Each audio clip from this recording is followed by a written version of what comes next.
Hello, students of intermediate +2 English, both core and elective. I am very worried for all of you that the present crisis has given you loss.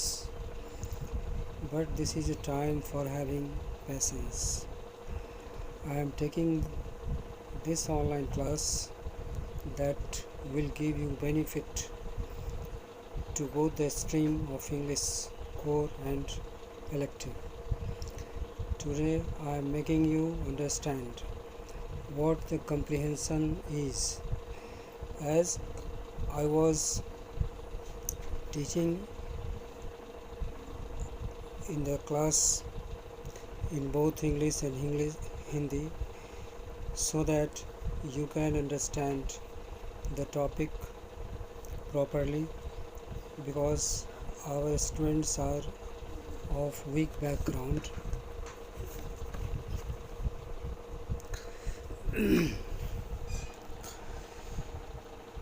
इसलिए थोड़ा मैं हिंदी का भी सहारा लेता हूँ.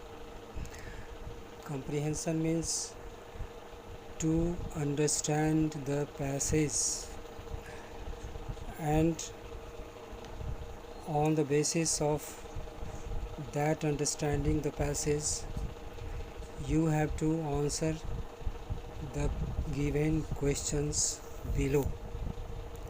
मतलब ये हुआ कि सबसे पहले तुमको पैसेज को पढ़ना पड़ता है, और पैसेज को पढ़ने के बाद तुमने उसको क्या समझा, इस बात को तुमको क्वेश्चन को पूछ करके उसका आंसर से पता चलता है कि किस हद तक तुम उस कम्प्रिहेंशन के पैसेज को समझा.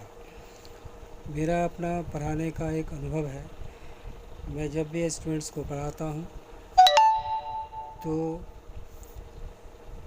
पहले पैसेज से पहले मैं सोचता हूँ कि बच्चे क्वेश्चन को पढ़ें, और क्वेश्चन को पढ़ने के समय हाथ में एक पेंसिल या कोई कलम रखें, और जब क्वेश्चन समझ में आ जाए इसके बाद पैसेज को पढ़ें. पैसेज को पढ़ते समय जब लगे कि इस क्वेश्चन का आंसर इस लाइन में हो सकता है तो वहाँ पर उसको टिक करते जाएं, ताकि तुम्हारा समय का बचत होगा. कम्प्रिहेंशन में एक बात यह है कि तुम अपने शब्दों में जितने उसका उत्तर लिख सको, आंसर लिख सको, वो ज़्यादा बेहतर होता है. अगर नहीं तो उस लाइन को भी आंसर के रूप में दे करके लिखा जा सकता है और नंबर प्राप्त किया जा सकता है. इसके बाद इसमें 2 या 3 वर्ड्स सिनोनिम्स दिया जाता है.